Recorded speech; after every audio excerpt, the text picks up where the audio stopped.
Boteco 4.0, o podcast da ABI que explora a cozinha da transformação digital. Afinal de contas, a vida como ela é está longe de ser a dos vídeos institucionais e pitches. Sou Cláudio Goldman, o moderador nada moderado dessa aventura. No episódio de hoje, vamos entender melhor as dores e anseios de líderes e liderados nesse mundo cada vez mais frágil, incerto, complexo e nada linear da pós-pandemia. Vamos discutir ainda como gerir e reter talentos no disputado ambiente de tecnologia, que está em constante transformação e precisa entender como lidar com movimentos voltados ao propósito e à ressignificação do trabalho. Os convidados são Cibele Sanches, psicóloga, mentora, professora, multi-especialista em recursos humanos e na quarta revolução industrial, com mais de 20 anos de experiência em gestão de pessoas, e Mário Santana, presidente do Projeto Resgate e idealizador do Think Tank, um programa que desenvolve habilidades de liderança em estudantes e profissionais técnicos que já atuam no mercado. Olá pessoal, bem-vindos ao 7º episódio do Boteco 4.0. Estou aqui no Boteco com dois grandes amigos, os quais já estiveram comigo no Boteco de verdade, no Boteco aquele que vem cerveja mesmo na mesa, caipirinha principalmente, né, Mário? E estou aqui com Mário e Cibele, estão sempre envolvidos com eventos da ABI. A Cibele já esteve em alguns eventos da ABI, inclusive no último encontro presencial que a ABI fez em Curitiba. E o Mário é um grande parceiro da ABI junto com o Projeto Resgate e com o Think Tank. Muito bem. E aí eu quero trazer para vocês o assunto mais legal de todos, dos 3 pilares da ABI, que são tecnologia, negócios e pessoas. O mais legal deles é pessoas, porque realmente é onde a gente tem alguma coisa diferente daquilo que é o óbvio, né? E vou começar com a Si, Ladies First. Si, você é um grande ombro, né? Você empresta o seu ombro para as pessoas reclamarem, comentarem das suas dores. E a gente tem ouvido, né, bastante dor de líderes e de liderados em relação a esse mundo VUCA / qualquer outro acrônimo que você queira usar. E aí, eu queria que você contasse não aquilo que a gente lê nos artigos, não aquilo que a gente vê nos vídeos do YouTube, mas o que está acontecendo hoje de diferente do que era antes da pandemia. Pois então, Cláudio, a gente tem algumas coisas que a pandemia ela foi muito interessante quando a gente olha os movimentos e os comportamentos, não que eu tenha gostado da pandemia, quero deixar isso bem claro, né? Ela deixou muito claro para todo mundo o que é volatilidade, o que é incerteza. Vamos voltar aí para o início da pandemia, quando de manhã você não sabia como é que ia ser à tarde. Então, desses cenários que a gente fala e que não são novos, não foi a pandemia que trouxe, isso vem do mundo VUCA, que é uma nomenclatura ainda válida e já tem aí um tempo de ter sido cunhada. Isso faz o quê? A gente tem que lidar com incerteza, a gente tem que lidar com volatilidade, aquilo que vai de um jeito, né, não funciona de outra forma. E isso faz as pessoas, primeiro, por vezes, sentir essa coisa, gente, quando é que as coisas vão ficar mais fáceis? Não vão, só sobraram os problemas complexos e caóticos para serem resolvidos, os simples já foram resolvidos, né? E isso muda também o jeito como a gente olha as coisas, né? O que é encarado, o que é pedido de cada um de nós. Antes, lá, a gente é tudo novo aqui, né, Cláudio? Então, assim, a gente entrou no mercado de trabalho ontem, né? Então, só que não. Precisa fazer bullying, né? Precisa fazer bullying com a gente. Eu botei todo mundo junto, né? Então, tamo junto. Ontem à tarde. Ontem à tarde, exatamente, claro, para ser mais específico. Então, a gente vê, por exemplo, mudanças do que são requisitos pro mercado de trabalho, mesmo para a nossa realização pessoal e profissional. Então, lidar com este nível de complexidade que a gente tem exige da gente habilidades diferentes. Então, a gente está falando de emocional, a gente está falando de capacidade cognitiva, entre outros pontos. Então, você quer dizer que um líder que estava pronto para antes da pandemia, eventualmente hoje não está pronto? Ou um líder que estava mais bem adequado, não vou dizer pronto, mas mais adequado, ele pode ter tido um downgrade durante a pandemia, assim? Sim, pode. Sabe que eu acompanho muito a questão de gestão de pessoas e desenvolvimento de líderes, e eu tinha uma pergunta muito frequente. Como é que eu vou fiscalizar o trabalho das pessoas home office? Caramba! Né? Assim, vamos deixar as câmeras abertas, né? Eu fazia parte de um grupo Aonde eu comecei a perceber que tinha um determinado horário que vinha um monte de bom dia, bom dia, bom dia, bom dia, e depois boa tarde ou boa noite, enfim, tchau. Era o pessoal batendo ponto virtualmente, né? E virtualmente não significa no relógio ponto, significa mostrar para todo mundo, inclusive para o chefe, que estava ali trabalhando. Então, tem algumas questões que mudaram muito, e uma delas não é que a pessoa não está perto de você, você não sabe se ela está trabalhando. É que se você não sabe se a pessoa está trabalhando perto ou longe, é porque você não sabe o que ela tem que fazer. Porque você está medindo por proximidade, né? Por cheiro, eu brinco. Você precisa sentir o cheiro da pessoa para saber que ela está trabalhando. Dependendo do trabalho, o cheiro não vai ser tão agradável, né? Piada horrível, mas tudo bem. E então, assim, quando a gente organiza o trabalho, isso tem forçado, muitos líderes já faziam isso. Quando você organiza um trabalho por entregáveis, o que tem que ser alcançado, você não precisa ficar olhando a pessoa trabalhar. Até porque senão vira aquelas coisas de estereótipo de obra de rua. Que você tem 2 trabalhando e 7 olhando, né? Então, assim, onde é que está o planejamento? Aonde tem esse desperdício? E muita gente descobriu que consegue fazer as coisas sem ter alguém no cangote. Isso é uma liberdade. E existe a necessidade de mudar do paradigma de liderança transacional, né, para uma liderança relacional. Então, a confiança mútua é um pressuposto numa coisa assim, porque as relações de trabalho são justamente isso. Relações, né? Gente, são sentimentos, são ideias, e muitas vezes os concorrentes, muitas vezes elas concorrem entre si, né? Então, o primeiro desafio que as pessoas têm, especialmente os líderes, é saber quem está ali, né? Como trabalha, que resultado é capaz ou quer entregar, efetivamente o que vai entregar, e como conjugar isso de todo mundo, né? Porque a necessidade por resultados continua, né? Mas, Mário, isso já era antes, tá? Essa é a questão do desenvolvimento da liderança antes. Eu quero explorar exatamente a diferença que a gente teve, tá? A diferença que você percebeu. Lembrando que o Think Tank existia antes da pandemia, existiu durante a pandemia, e para quem não sabe o que o Think Tank perdão por isso, o Think Tank é uma escola de desenvolvimento de líderes na prática. Você tem solucionadores de problemas, mentores de projeto e mentores master que se conectam para resolver problemas reais da sociedade. E de uma forma, no caso, solucionadores e mentores master são voluntários. Então é uma escola de líderes na prática. Mário, qual foi a diferença que você percebeu nas demandas, uma vez que os mentores de projeto muitas vezes eles são financiados, incentivados e patrocinados pelas empresas nas quais eles trabalham? Qual foi a diferença que você viu na demanda? Ou seja, não mudou nada? Qual foi a percepção do antes e depois da pandemia? Ok, quando nós começamos com o Think Tank, você participou da primeira edição, muito obrigado. Tamo junto. Nós estávamos respondendo uma pergunta que as pessoas não estavam fazendo, né?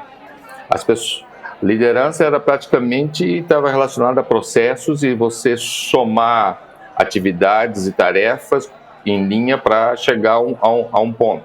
Quando nós começamos a falar em relacionamento, em combinar esforços e entender as pessoas, tudo mais, eles olhavam para nós assim, eu entendo o que você está falando, mas eu não sei muito bem como isso se encaixa aqui. Mas aqueles nossos primeiros parceiros, vocês foram deles, assim, queriam ver mais de perto isso, e vieram. Então, hoje, o que acontece é que a pergunta veio, né? Essas pessoas estão frágeis, essas pessoas não são coerentes, elas não são lineares, essas pessoas elas estão ansiosas, elas são difíceis de entender, e são essas pessoas que existem, são essas pessoas que eu tenho para trabalhar. Como eu faço? Não é?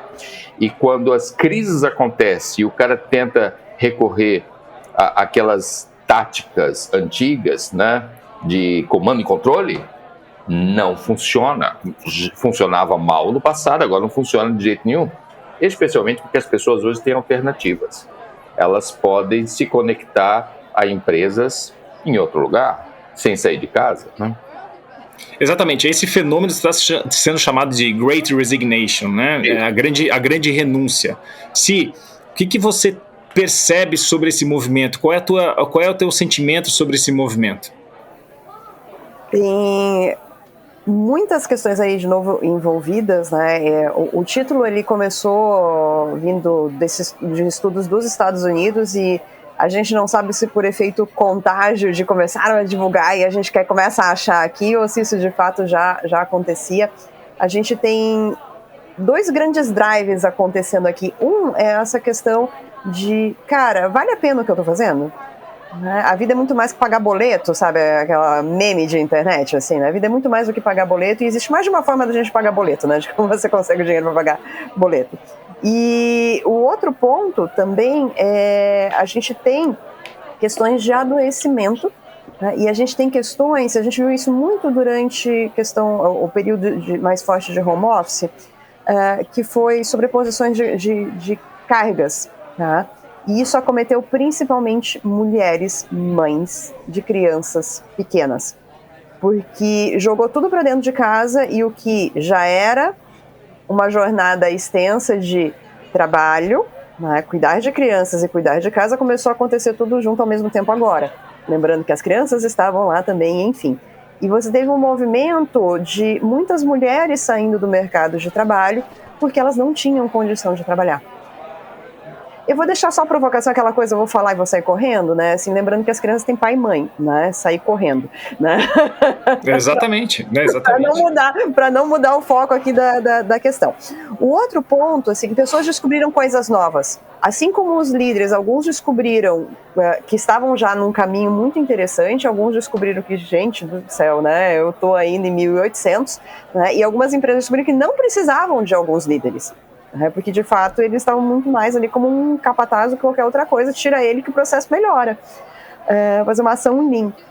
E essa questão de quando a gente trabalha, e o Mário estava falando disso, né? Os ambientes são tão diferentes, é mais complexo o trabalho, não é mais a linearidade que era anos atrás e não vai voltar a ser.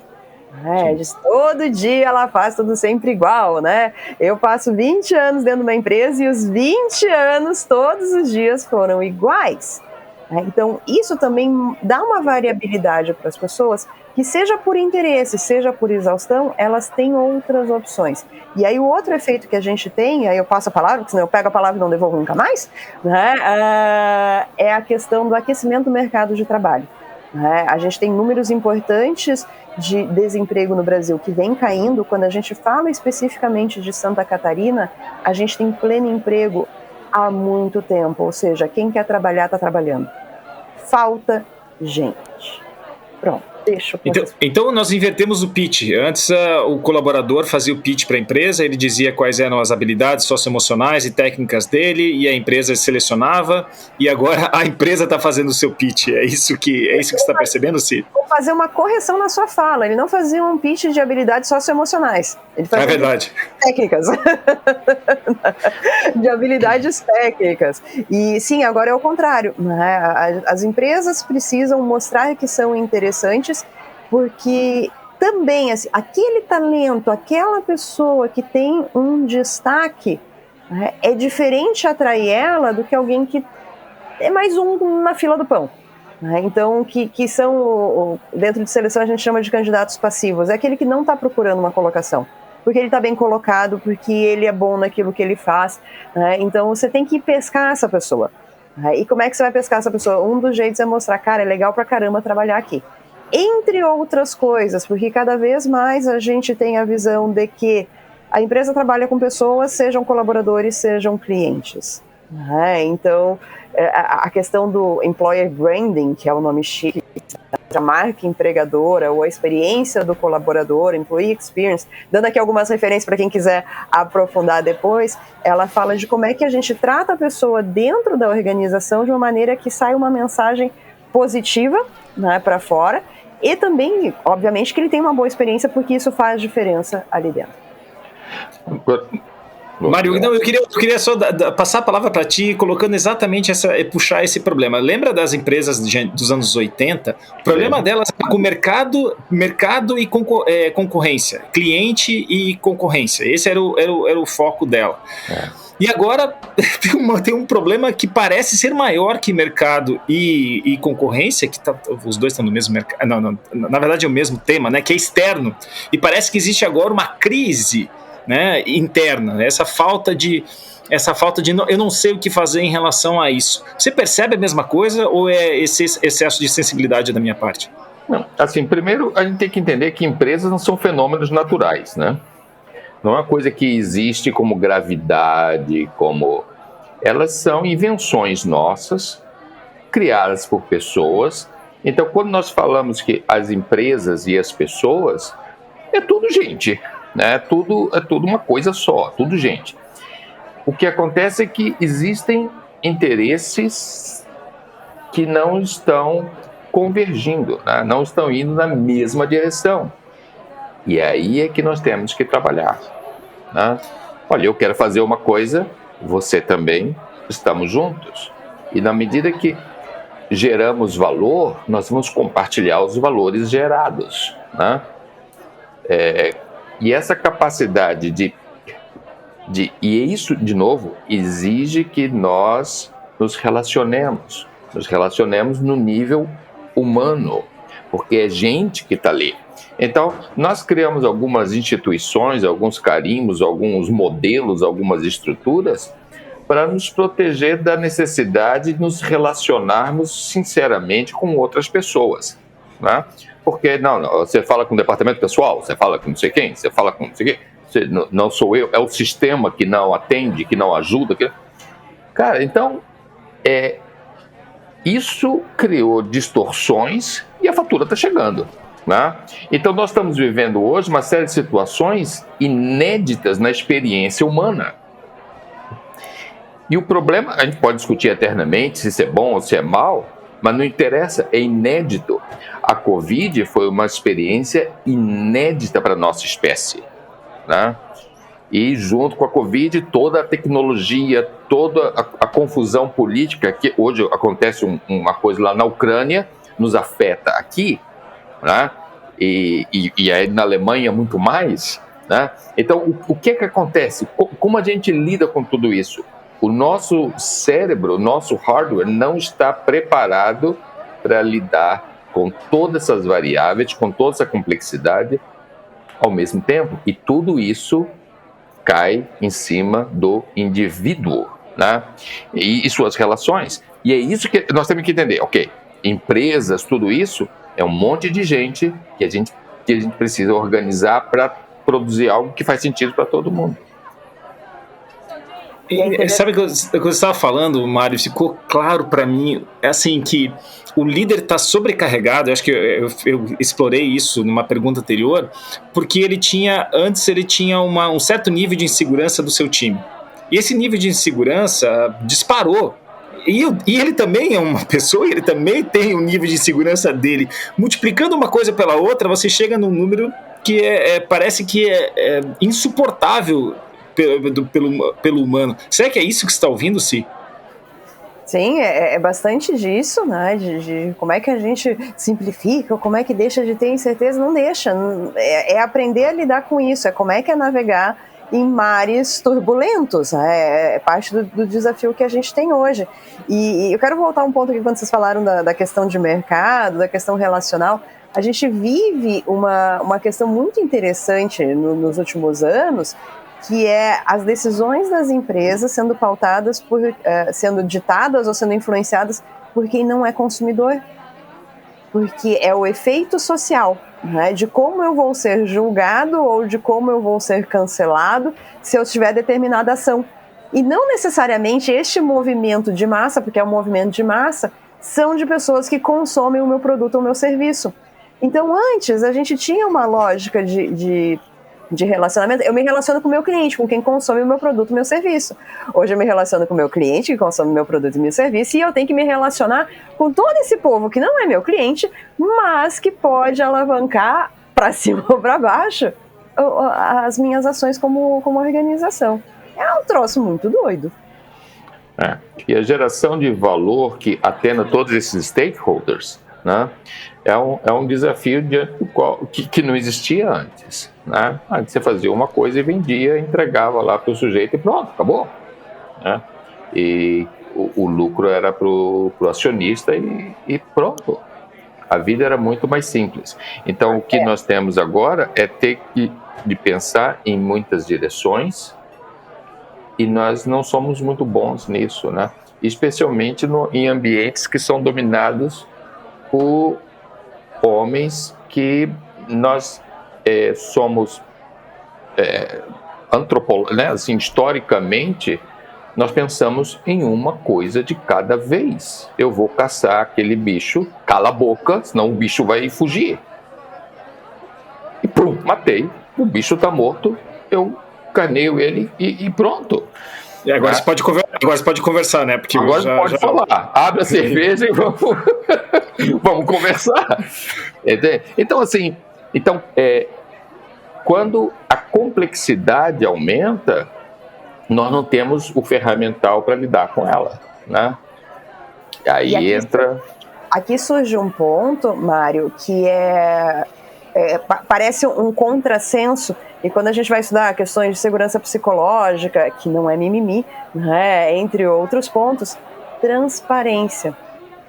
Quanto mais complexo e mais difícil fica, mais transparente e fluido a gente precisa ser. Porque se a gente tranca a informação e não diz que está acontecendo um problema, ou que está acontecendo um desafio, todo mundo está vendo que está tendo uma agitação. A gente quebra a relação de confiança. E é a relação de confiança que junta as pessoas. Quando você confia no seu líder, ou quando seu liderado confia em você, né, ele vai com você até para debaixo d'água se precisar, porque a confiança manda. Então, a transparência, e não é à toa que a gente vê movimentos ligados à governança, ESG, entre tantos outros tópicos, e eles trazem o quê? Vamos ser transparentes e claros. E um movimento que a gente ouviu falar também, isso pré-pandemia, inclusive, que é aceitar vulnerabilidades. Tá? Não é todo dia eu estou mal, não é isso, mas tem dias que eu não estou legal. E tem coisas que eu não consigo lidar. E exatamente por estar lidando com coisas complexas, quando a gente consegue dizer isso, eu disser, Mário, eu não consigo lidar com determinada situação. Se a gente tem uma relação de confiança, você vai me ajudar. E você sabendo que eu não consigo lidar com aquela situação, você me estende a mão. Porque se eu ficar trancando, eu consigo, estou me ferrando. Né? Como é que eu vou abrir espaço para que alguém ajude? Então tem algumas inversões de mecanismo. E isso aí é interessante, porque os problemas complexos, eles precisam de soluções, vamos dizer, multifacetadas, né? Assim, soluções mais inteiras, né? mais que contemplem mais dimensões da vida. Né? E aí que equipes vêm de uma forma maravilhosa, porque se você tiver uma equipe bem equilibrada, com as competências, com as principais competências que você precisa para resolver aquele problema ali presentes naquela equipe, o que vai acontecer? Você tem as melhores chances de chegar lá. Mas para isso, voltando, né, tem que haver confiança mútua. E você não confia em quem você não conhece. Então você tem que se permitir conhecer e ter um interesse para conhecer as outras pessoas. E isso, pelo menos você sabe com o que contar. E essa coisa de... E aí entra também a tecnologia nos ajudando, porque muitas das inteligências, dos conhecimentos específicos que nós tínhamos, que aprendemos nas nossas escolas, nas nossas faculdades, isso hoje não é tão mais imprescindível, né? Porque você tem muitas informações e conhecimentos que a tecnologia disponibiliza. Então, a tendência é nós termos equipes em que a liderança é cada vez menos hierárquica, né? Existe liderança, sempre haverá, e que vai ter também muita tecnologia envolvida. Então, esse negócio de a máquina substitui o homem tem que lutar contra a máquina, não, assim, ela faz parte da equipe, né? É como assim, a gente vai para algum lugar, a gente liga o nosso Waze, nosso GPS, e ele nos leva, né? Então, assim, essa coisa que o líder, ele tem que acordar para o fato de que ele está liderando gente. E essas gentes, elas são mutuamente complementares. Elas se somam, elas se multiplicam, sei lá qual é a conta que faz, mas elas produzem uma síntese que pode ser a solução para aquele problema complexo que você tem. Eu vou te trazer uma definição de psicologia aqui. Pichon Rivière, se eu não me engano, o autor, que ele fala que num grupo, a totalidade do grupo é muito maior que a soma das partes. Então, quando a gente está falando de questões complexas, né, é exatamente um dos pontos que a gente tem, múltiplos olhares. Então, eu pego diferentes pessoas para olhar aquilo, porque uma pessoa só não dá conta, e não é incapacidade dela. É por isso que habilidades relacionais não é de ser popular no Instagram, nada contra isso, é de você conseguir trabalhar com o outro, você dar o espaço, você conseguir puxar, e então a questão de resolver complexidade, você tem que estar com o outro.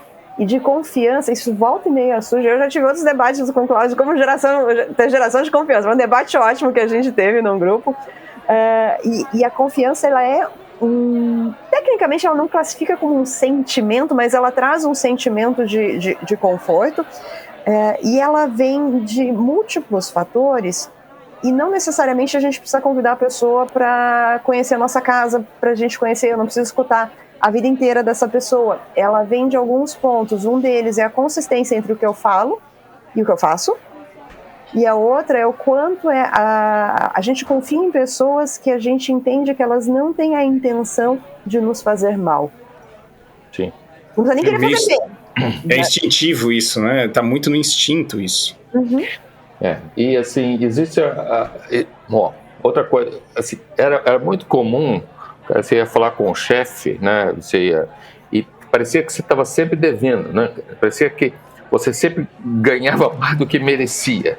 Ou você ia falar com o cliente e assim, puxa, parece que você estava sempre devendo, não estava atingindo aquela expectativa.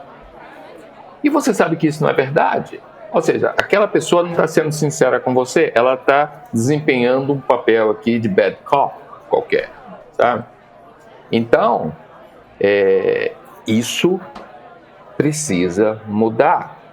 Então, quando hoje um cliente, por exemplo, chega, não, eu entendo que você está tendo dificuldade, mas é isso mesmo, vamos juntos e vamos chegar lá. Cara, esse é um cliente que você quer ter, esse é alguém com quem você quer trabalhar, esse é um chefe que você reconhece como alguém que você pode confiar. E é isso, porque, de novo, somos todos humanos, né? E voltando pro ponto, já te passo a palavra, Cláudio, eu vou pegar e nunca mais vou devolver. Voltando de novo pro ponto da confiança, quando a gente vê, né, um gestor assim, ele tá sempre com uma agenda escondida, ele tá querendo que eu faça uma coisa que ele não me conta, isso não gera confiança, isso gera motivo pra gente ir embora, pra gente procurar um caminho melhor, aquela coisa, eu vou ficar aqui enquanto eu tenho que ficar, ou até eu achar uma outra oportunidade. E quando a gente começa a ter assim, puxa vida, né, o que precisa, o que não precisa, onde eu posso contar, a gente forma engajamento. Porque às vezes o pessoal fala retenção, não, você não quer reter. Reter tem um monte de gente retida lá no presídio, né? Tá tudo retido, não pode sair de lá, né? Então assim, a gente precisa engajar. E a gente tem uma característica, aqui é uma aposta minha, então assim, pode ser que eu acerte, pode ser que eu erre, daqui a uns 10 anos a gente volta nessa gravação aqui e vê como é que ficou.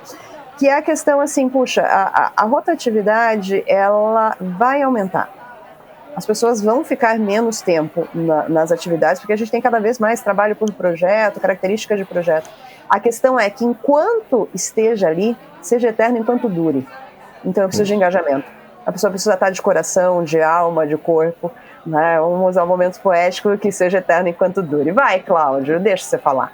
Mas a minha provocação aqui é do papel do líder, né? Foi ressaltado em todas as falas até agora o quão importante é esse líder motivador, inspirador, que gera confiança, que engaja, né? Que não retém, mas engaja. A gente vai melhorando o nosso repertório, a gente vai melhorando o nosso vocabulário, né? Eu aprendo muito nos episódios aqui. E aí eu queria perguntar para você se hoje um jovem de 30 anos ele tem a opção de não querer ser um líder, né? Eu acho que sempre teve, mas agora ele está percebendo que ele tem a opção de não ser um líder. E o que você vê é realmente uma diferença dessa percepção? Ou seja, agora é opcional mesmo? Dá trabalho ser líder e é uma questão de o cara tem que assumir essa responsabilidade? O que você vê de diferente? De novo, nós estamos tentando explorar as diferenças entre o que existia há 10 anos e o que existe hoje. Tem alguns pontos aí para variar, né? Começando minha frase dizendo isso, mas tudo bem. A gente tem uma diferença entre líder e gestor, e tradicionalmente isso vinha junto, né? Deveria habitar o mesmo corpo da mesma pessoa ao mesmo tempo.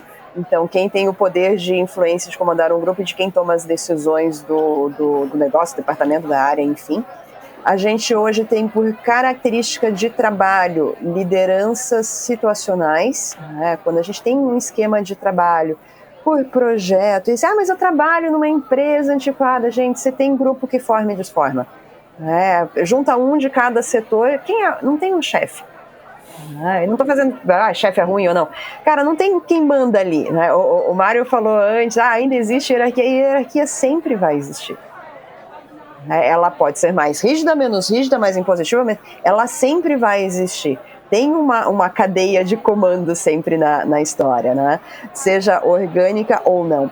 Então, assim, da gente poder entender que as lideranças hoje também têm o papel de liga e desliga. Então eu vou para aquele meu grupo, pro meu squad, para minha reunião, enfim, ali eu vou ser um líder, não um gestor. Se quiser usar o chefe como gestor, fazer um sinônimo para facilitar esse conceito, a gente pode usar também. Porque você vai estar influenciando aquelas pessoas, você vai estar conduzindo uma atividade. Então existe essa possibilidade, então eu posso ser líder mais ou menos quando eu quero. E aí quando a gente assume, cara, você tem o seu trabalho, para entregar, você tem a responsabilidade da sua equipe, você tem responsabilidade por um resultado. Então eu assumi três papéis aqui. Num ambiente cada vez mais complexo de relação de confiança que precisa ser gerado de uma maneira diferente, a gente também precisa ver o que a gente põe no prato desse gestor para que ele tenha tempo de ser líder. E isso é uma coisa que nem todos os lugares perceberam. E aí faz muita gente, cara, eu vou fazer isso por quê? Se eu consigo ter um trabalho legal, bacana, com rendimento legal, sem ser isso. Precisa ter muita vontade de querer fazer para poder seguir. Então, sim, a gente tem um apagão de liderança, por N motivos e não começou agora. Infelizmente, isso não é só no mundo corporativo, né? Isso você vê na política, você vê nas organizações sociais, você vê as pessoas deixando para o outro, né? Não querendo se incomodar, não querendo... por que eu vou me meter nisso, né? E aí cria-se alguns vácuos de poder que oportunistas lançam mão, né? E aí aí entra outra, que é um modelo ruim que nós temos, né? É um modelo ruim. E assim, o que nós tentamos fazer com as empresas e com os nossos processos e procedimentos e tarefas foi simplificar algo complexo, né? Que são as relações humanas. Foi tornar linear algo que nunca foi linear, né? Então, você morava numa cidade de 10 mil habitantes e você contrata alguém ou não porque você conhece aquela pessoa. Eu conheço o seu pai, eu sei como ele criou você, e assim era o poder de uma comunidade. Você vai fazer negócio com a pessoa, não com base no caráter dela. Então não tinha aquelas dinâmicas de vamos ver quem joga o balão para cima, entendeu? Então, o que existia eram relações entre seres humanos que também faziam negócios juntos, né? Sim, a relação de atividade econômica com o nível de confiança é direta. Existe uma correlação direta entre as duas coisas. Tanto é que um dos problemas do desenvolvimento do PIB brasileiro, eu não sei se PIB ainda é uma métrica que vale para alguma coisa, mas para essa métrica é o nível de confiança do brasileiro que é baixo. Isso. Ou seja, tem dificuldade de vender a crédito, tem dificuldade de acreditar que o outro vai pagar, e é todo o problema não é social, é cultural que nós temos. Então, definitivamente, a gente perde muito com essa falta de confiança. E eu não tinha percebido, sinceramente falando, que eu não tinha percebido que esse nível de confiança é tão relevante para a liderança. Isso que está abrindo minha cabeça aqui, que talvez eu soubesse, mas não estava claro para mim isso. E abriu muito minha cabeça o quanto a relação de liderança é diretamente proporcional ao nível de confiança, que é diretamente proporcional ao desenvolvimento econômico. Que loucura! A questão é que sempre foi assim até a Revolução Industrial. Entendeu? Porque as pessoas se conheciam e elas confiavam umas nas outras ou não.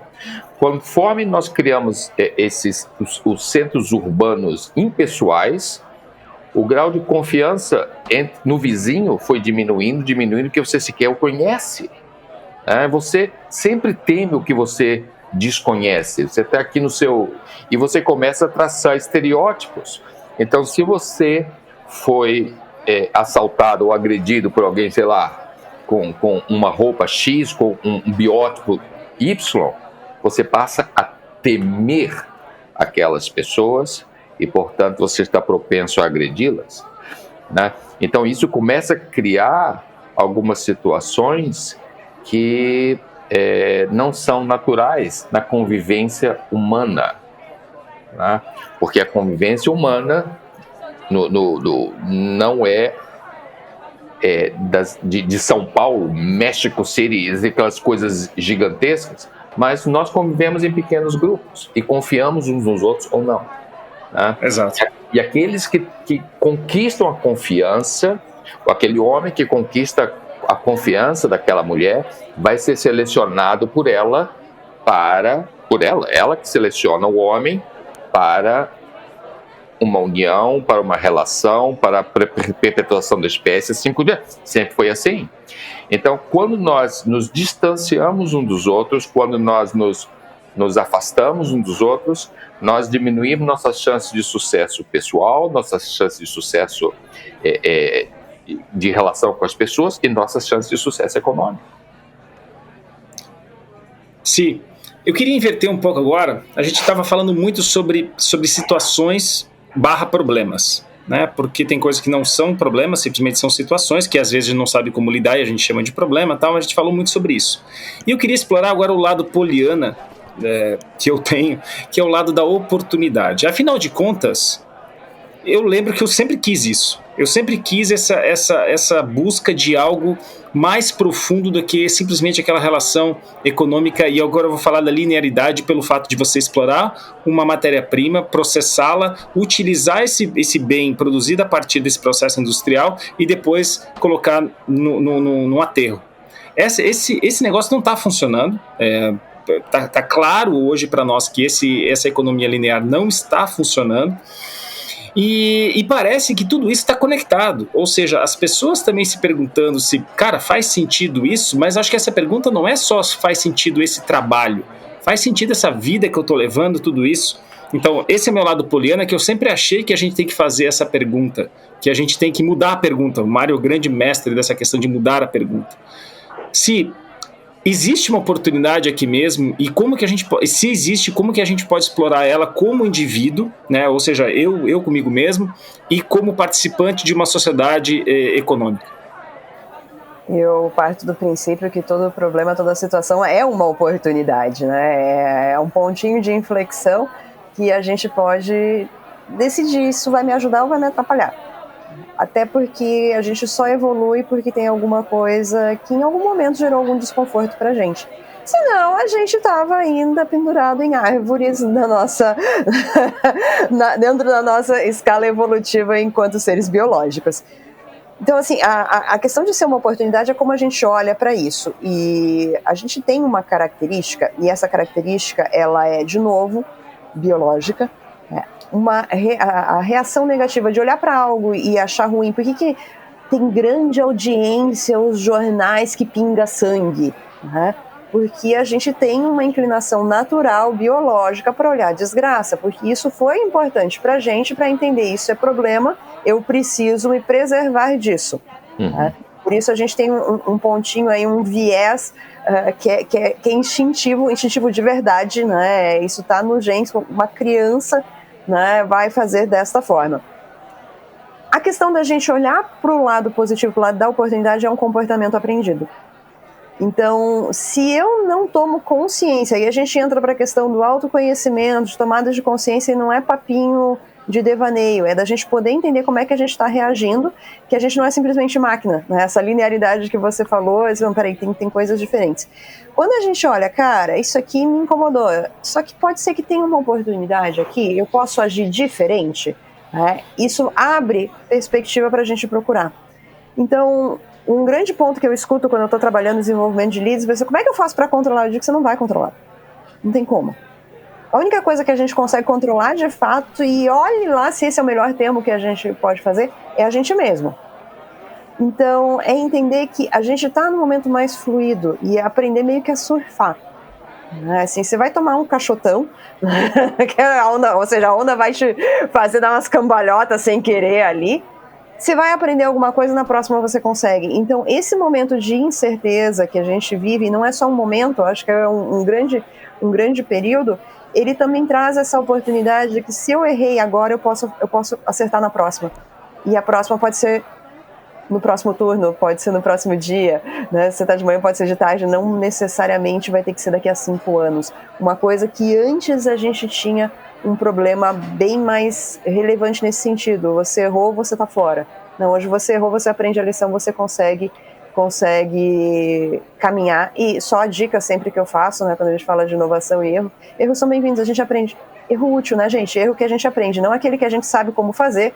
2 e 2 ainda são 4. Se a gente botar 5, a gente está perdendo tempo, né? Vamos errar em coisas que a gente não sabe. Eu gosto de chamar de erro inédito, né? Ou seja, é a primeira vez que você está fazendo, legal, aprendeu e segue em frente, né? Mário, e aí, cara, a mesma pergunta eu faço para ti. Quais são as oportunidades que você vê se desfraudando? Lembrando que há 10, 15 anos a gente já sentava no boteco, de verdade, tomando caipirinha e falando sobre isso, falando sobre que nós tínhamos que mudar, nós tínhamos que tomar ações práticas para mudar esse mindset do lugar que a gente morava, né? E cara, parece que isso tá acontecendo de verdade. Isso para você, então, como que essas oportunidades aparecem para você e como a gente aproveitar elas? Eu acho que o que nós estamos tendo que... É aquela história, né? Hoje é o amanhã que nós tememos ontem, né? Então, nós plantamos algo e estamos colhendo, né? O que acontece é que o que a Sibeli falou, que nós estamos num ponto de inflexão e nós temos que entender isso. Assim, nós estamos nós estamos navegando num mar que não está mapeado. Nós não sabemos exatamente para onde nós vamos. Nós, uma vez, produzíamos e trocávamos com os nossos vizinhos, depois viramos um mercado de consumo, depois viramos uma sociedade de consumo e ninguém sabe exatamente o que isso significa, né?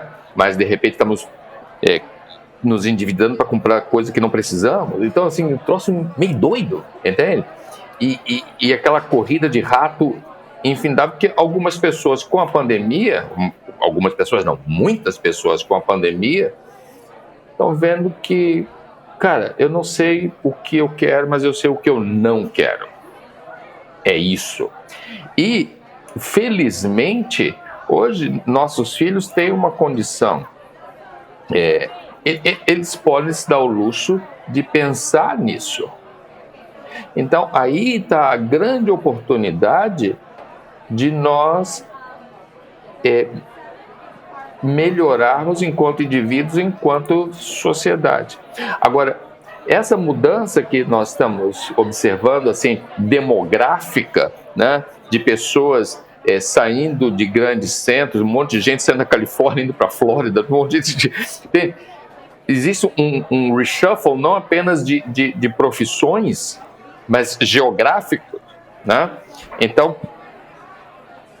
isso pode nos ajudar, é uma oportunidade que nós temos de reconstruir o senso de comunidade. E o senso de comunidade sempre foi um vetor muito importante para o desenvolvimento e felicidade das pessoas. Porque a pergunta, por que eu vou me envolver nos negócios de liderança? Porque faz sentido. Eu sinto que eu estou contribuindo com algo que eu acredito. E pode ser uma sociedade de observadores de pássaros. Eu gosto de pássaros e eu quero ver isso prosperar. É por isso que você está na BI. Entende? É por isso que a gente entra para os escoteiros, monta projeto resgate, coisas assim. Nós precisamos... Ok, o ser humano não existe a menos que ele seja validado por outro. Se você for numa festa e ninguém falar com você, ninguém perguntar o seu nome, você não foi na festa. Se você chega na minha idade e ninguém cita você, você não existe. Então, cada um de nós precisa ser validado por outros. E nós temos essa necessidade. E isso só acontece em comunidade, não é em condomínios, não é em networking, não é nisso. É em comunidade, em que alguém pergunta para você: oi, como está o teu filho? Ele melhorou? Como é que você está? Eu soube que você se mudou. Entendeu como é? Se você está no networking de empresários e você deixa de ser um empresário, você perdeu aqueles contatos. Agora, se você está numa comunidade, não importa quem você seja, qual a sua profissão. Então, eu acho que isso pode nos ajudar a retomar dimensões da vida que ficaram esquecidas, foram relegadas por conta dessa artificialidade que as estruturas corporativas, as estruturas políticas nacionais, essas coisas assim, não são artificiais, né? Não dialogam com o projeto original do ser humano. Eu acho que o Mário trouxe muito essa... Foi fantástico esses últimos minutos aqui. Eu acho que eu quero ouvir mais umas 10 vezes. Si, essa questão do propósito, dessa possibilidade de pensar em algo diferente, correr atrás disso, né, é muito dito que isso é novo, que isso vem da geração Z, da Millennials e tudo isso, né? Cara, é verdade isso no teu ponto de vista? Você acha que o propósito é algo novo que só os jovens podem ter? Não!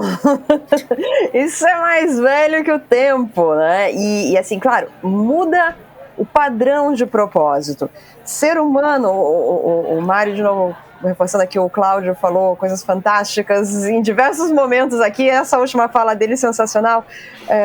Quando a gente tem essa questão de validação, quando a gente vai falar de ser humano é movido por motivo, vulgo motivação. E a motivação está ligada ao nosso propósito, né? Então, e o propósito é por que a gente quer as coisas, né? Para dizer o que a gente quer. Então, quando a gente pega estudos geracionais, e aí vocês podem procurar qualquer estudo geracional, você vai falar, essa geração queria isso, essa geração queria aquilo, essa geração queria aquilo outro, né? Então, você tem gerações que queriam mais pós-guerra, que é a paz no mundo, gerações anteriores a gente quer bens de consumo.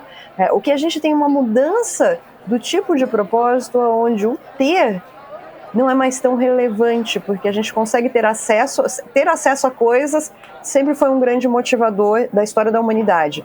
E hoje a gente consegue ter esse acesso sem ter a propriedade. Então me permite agir de uma maneira diferente. Então eu posso me preocupar também mais com o ser, né? E essa é o que eu vejo, e não só eu, a mudança de que o nosso propósito não é mais tanto ter, e sim ser. A propósito mais velho que o tempo. A gente estava comentando, né, antes da nossa conversa aqui, meu pai morreu recentemente, né? Ele morreu com 92 anos, mas a expectativa dele a expectativa do Brasil, do homem brasileiro, que nascido em 1930, era 42 anos, segundo o IBGE. Como meu pai era um baiano pobre, devia ser 37. Então, o grande desafio de meu pai era ficar vivo. Passado de 1967. Ficar vivo, né? Assim, já era um golaço para ele. Então, o fato de nós hoje termos expectativa de vida beirando os 80 anos significa que a geração de meu pai deu certo. O fato de, assim, a minha geração era assim, nós queríamos um Fusca, né?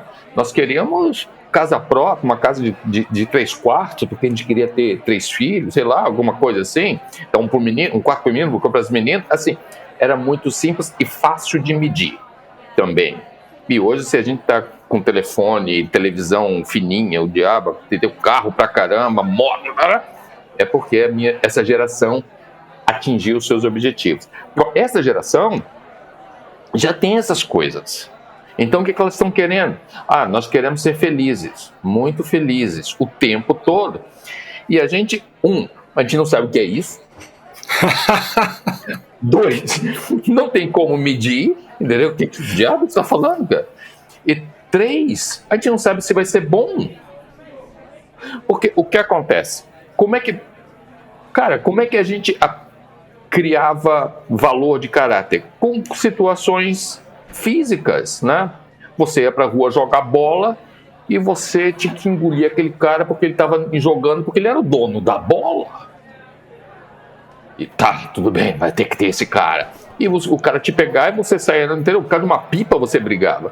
Então, assim, ou então você ia pra escola e você tinha aquela garota que olhava para todo mundo menos para você. Você tinha que lidar com isso. Então, essas situações físicas ajudavam você a formar o conjunto de habilidades para lidar com questões não físicas, por perdas. O seu cachorro morria, você fazia um buraco no seu quintal e enterrava o seu cachorro.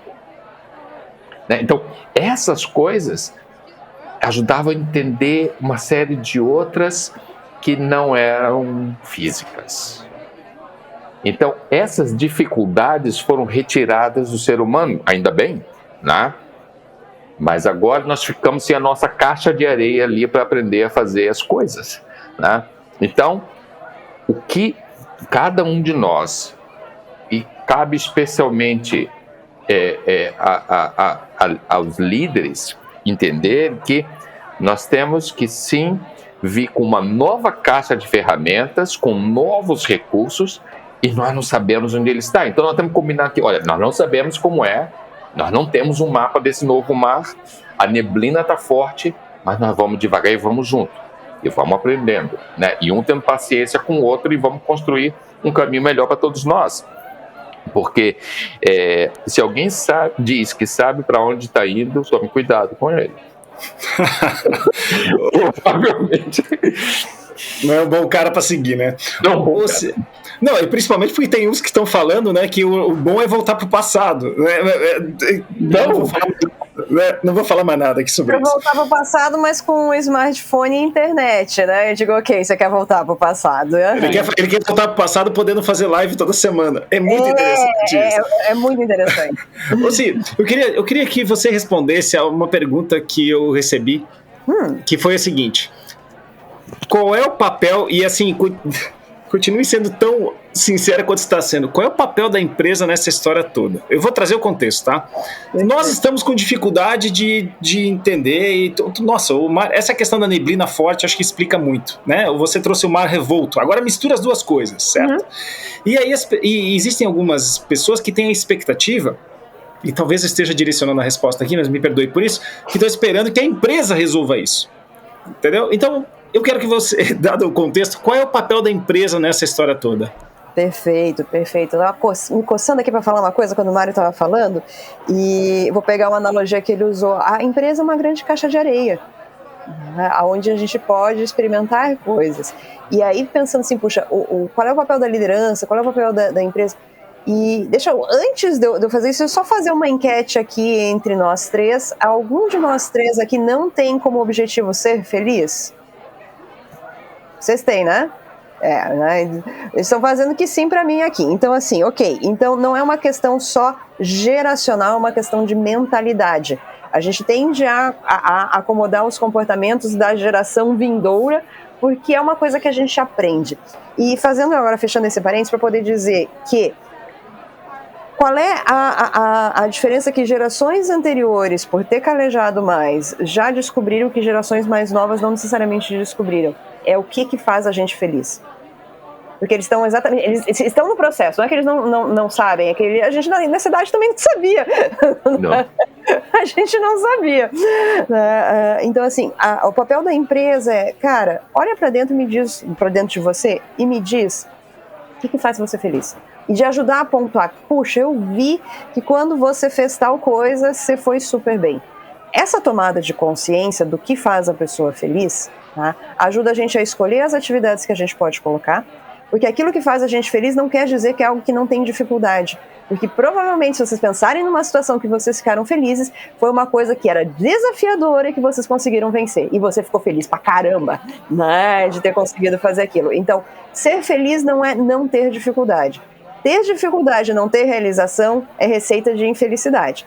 Ter um desafio, uma dificuldade, ter um desafio e conseguir alcançar um resultado, isso é um caminho de felicidade. Então, resumindo toda essa explicação, fazer esse exercício de tomada de consciência, de dar oportunidades do que faz você feliz, era um slogan de uma campanha publicitária tempos atrás, né? E conseguir tirar o melhor proveito disso. Ou seja, se a pessoa é feliz fazendo isso, ela vai fazer por mais tempo e eu posso aproveitar esse recurso. Todo mundo ganha. Então não é a sala de jogos, não é o videogame, não é o puff e não é a... Puff, não é parede colorida, não é piscina de bolinha, apesar de eu gostar dos três. Legal. Assim, já que você está com a palavra, continua com ela e me diz o seguinte, me dá uma dica para o nosso ouvinte, para aqueles que estão, como eu aqui, apreciando esse bate-papo, o que ele pode ler, o que ele pode ouvir, o que ele pode assistir que possa fazer ele ir mais fundo nesses assuntos que a gente debateu aqui. Perfeito. Tem um podcast da CBN, da Rádio CBN, que é o CBN Professionals, que eu gosto dele porque ele tem uma variedade de assunto, e cada semana tem um tema e traz pessoas de diferentes matizes. É um bom meio de ampliar repertório, e aí você fala, puxa, gostei disso, vou pesquisar, nossa, odiei essa opinião, por isso, por aquilo outro. Também é um exercício de tomada de consciência. CBN Professionals vocês conseguem achar em diferentes plataformas. E como você é uma grande multi-especialista, né, nesses assuntos todos que a gente debateu aqui, esquecendo um pouco o podcast da CBN, qual é a dica que a CI deixa para as pessoas que estão passando por tudo isso? Assim, qual é o takeaway da CI, do ouvinte, né, em relação ao que a CI tem para trazer? Eu busco muito fazer um exercício assim, de parar e pensar, por que esse dia valeu? Ou por que aquela situação valeu, né? Ou o que está me levando para determinada situação? Puxa, tem uma coisa muito grande para fazer, por que eu vou fazer? Aquele momento de controle de pânico, né? Gente, é grande demais, por que eu vou fazer? E aí pensar depois o que deu certo naquele dia, porque isso me ajuda a entender no que eu sou boa e no que me faz feliz. Legal. Mário, mesma coisa, traz uma dica pra gente e traz uma dica tanto do Mário quanto uma dica de consumo externo. Ok, consumo externo, essa é mais fácil. Super Minds é um livro de Thomas Malone que ele traz